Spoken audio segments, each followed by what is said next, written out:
Assalamualaikum warahmatullahi wabarakatuh. Saya Gali Abi Permana, mahasiswa Sistem Informasi Universitas Nasional.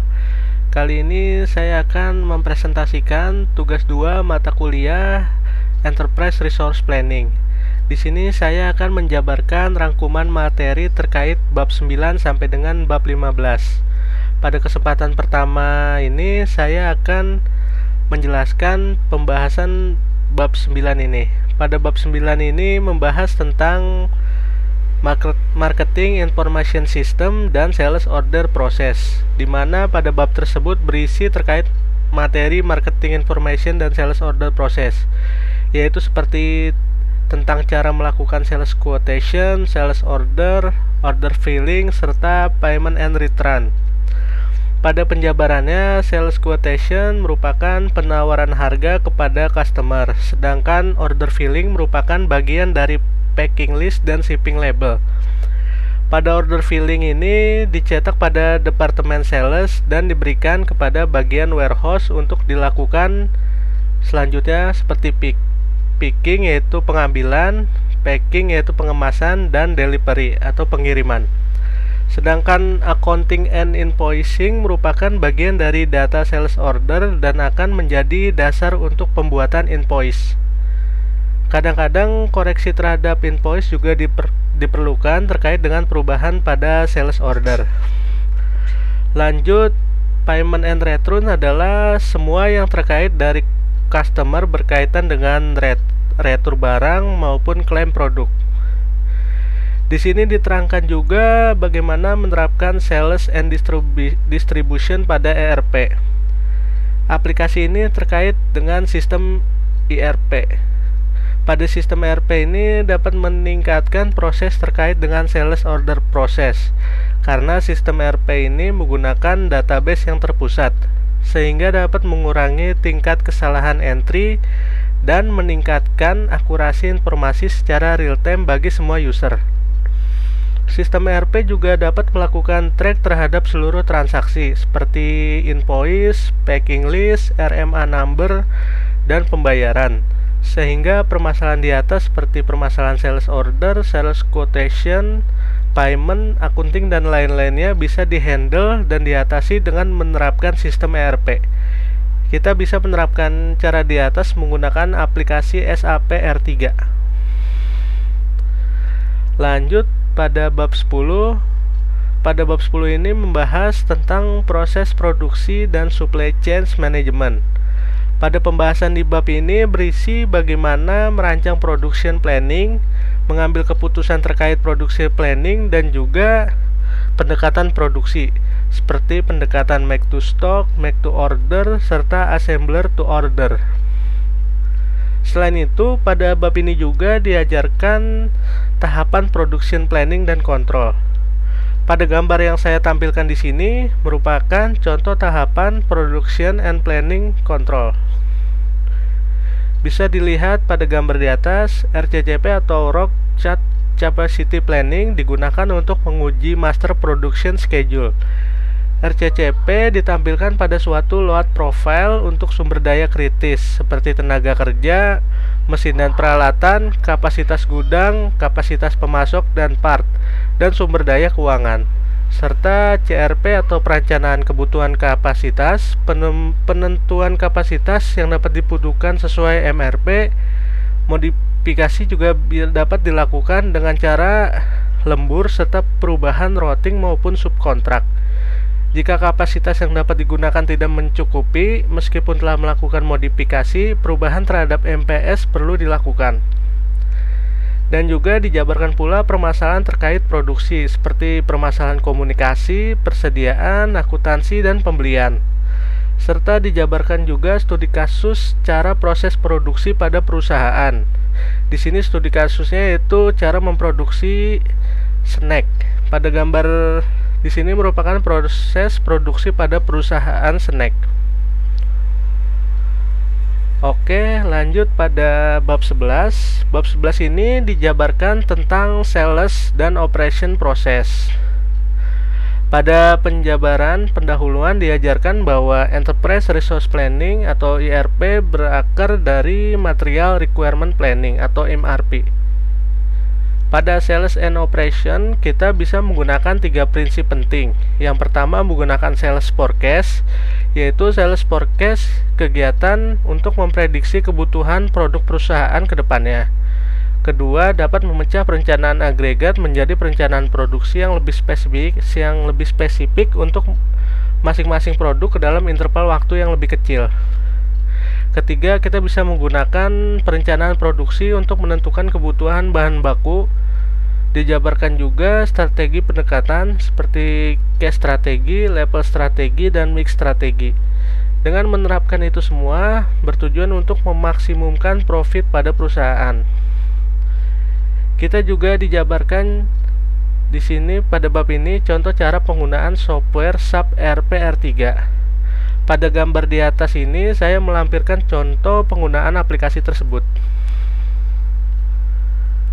Lanjut, pada gambar ini merupakan koreksi data forecast pada aplikasi SAP R3. Next, pada gambar berikutnya, pada gambar ini merupakan model forecast R3. Dan terakhir merupakan gambar evaluasi hasil proses pada aplikasi SAP R3. Hasil forecast pada aplikasi SAP R3. Oke, lanjut lagi pada bab 12. Pada bab 12 ini berisi tentang material requirement process. Pada bab ini diajarkan bagaimana mengatasi permasalahan proses produksi dan sales operation process. Kita diajarkan bagaimana menjalankan requirement planning untuk mencapai target produksi yang diinginkan. Pada bab sebelumnya dihadapkan dengan permasalahan sales operation process, yaitu di mana chart capacity yang berhubungan dengan sumber daya kritis dihadapkan dengan permasalahan bottleneck. Di sini perusahaan dapat merencanakan dengan memproduksi lebih awal produksinya atau dengan melakukan lembur serta memilih produk yang lebih menguntungkan untuk diproduksinya terlebih dahulu. Dari kasus tersebut, MRP membantu untuk menjawab material apa, berapa banyak, dan kapan harus diorder untuk mencapai target produksi. Bab ini juga diajarkan tentang apa itu bill of material, lead time, dan lot sizing. Untuk bill of material digunakan untuk menghitung beberapa banyak masing-masing raw material yang diperlukan untuk memproduksi suatu produk jadi. Sedangkan lead time merupakan jumlah waktu antara inisiasi dan penyelesaian proses. Dalam pelayanan pelanggan misalnya, lead time adalah waktu antara pesanan pelanggan yang telah dikonfirmasi dan penjemputan atau pengiriman terjadwal berdasarkan syarat dan ketentuan. Dan lot sizing adalah proses menentukan produksi atau kuantitas order.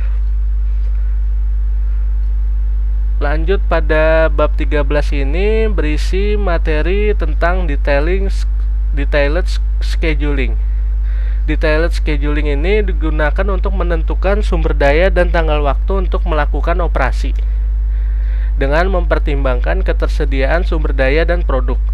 Detailed scheduling ini adalah proses yang rumit. Detailed scheduling ini untuk semua order dihitung berdasarkan routing file, load size, dan work center file. Scheduling sering terkait dengan balance antara long production run, di mana mengurangi kehilangan kapasitas akibat setup peralatan dan mesin. Kedua, ada short production run, di mana menghasilkan tingkat persediaan yang rendah. Di sini dijabarkan bagaimana menggunakan aplikasi SAP ECC 6.0. Sistem aplikasi ini dibangun untuk membangun detailed scheduling pada gambar contoh di atas. Pada aplikasi ini merupakan gambaran rancangan base detailed scheduling yang dimana proses MRP-nya dilakukan di SAP ERP. Planet order secara otomatis akan ditransfer ke SAP APO. Jika dibutuhkan, SAP APO ini menjelaskan SAP PP MRD DS. Proses detail scheduling ini dilakukan di SAP APO, hasilnya akan dikonversi menjadi planet order. Di SAP ERP, production order dilepas pada SAP ERP. Proses yang telah selesai dikonfirmasi ke sistem atau good receipt. Kesimpulan yang dapat diambil bahwa perusahaan membangun sistem ERP mereka pada filosofi sistem terintegrasi. Untuk mempraktekkan SCM, dalam melakukan ini, perusahaan melihat pada dirinya sebagai suatu bagian dari proses besar yang terdiri dari customer dan supplier. Dengan menggunakan dan membangun sistem ERP ini, informasi akan lebih efisien sepanjang rantai manajemen, serta penghematan biaya dapat diperoleh secara signifikan. Lanjut pada bab 14. Pada bab 14 ini dijabarkan tentang akunting proses. Dijelaskan dalam bab ini, aktivitas akunting proses umumnya diklasifikasikan sebagai berikut. Yang pertama ada akuntansi keuangan, kedua ada akuntansi manajerial, ketiga ada akuntansi pajak. Dalam pengertiannya, pertama, akuntansi keuangan merupakan aktivitas mendokumentasikan semua transaksi pada perusahaan yang mana memiliki pengaruh kepada keuangan perusahaan. Dengan membuat dan menggunakan dokumentasi transaksi tersebut untuk membuat laporan bagi investor maupun pihak luar.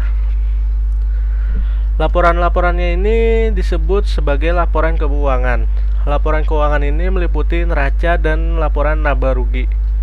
Neraca merupakan ringkasan dari saldo perkiraan seperti kas, piutang dagang, persediaan bahan baku, dan bahan jadi, serta juga harta tetap, hutang dagang, bank dan kreditor, serta modal yang ditanam oleh investor. Sedangkan laporan laba rugi menunjukkan pendapatan dan biaya, dan laba atau rugi untuk suatu periode waktu, biasanya periodenya per kuartal. Kemampuan menghasilkan laba adalah penting bagi kreditur dan investor. Juga merupakan informasi penting bagi manajer yang bertugas pada operasi sehari-hari.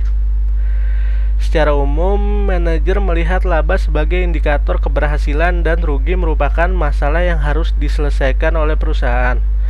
Untuk pengelolaan tersebut bisa menggunakan aplikasi SAP R3, dan di sini saya lampirkan planning proses pada aplikasi SAP R3. Ini merupakan contoh gambar planning proses dari aplikasi SAP R3. Lanjut, untuk laporan keuangan dibutuhkan perusahaan untuk melakukan tutup buku, di mana saldo dari perkiraan temporari atau nominal ditransfer ke perkiraan laba ditahan. Perkiraan yang ditutup akan memiliki saldo 0 dan akumulasi pendapatan dan biaya dimulai lagi untuk periode berikutnya. Agar tutup buku lancar dilakukan, karyawan perlu melakukan pemeriksaan perkiraan untuk memastikan data akurat dan tepat waktu.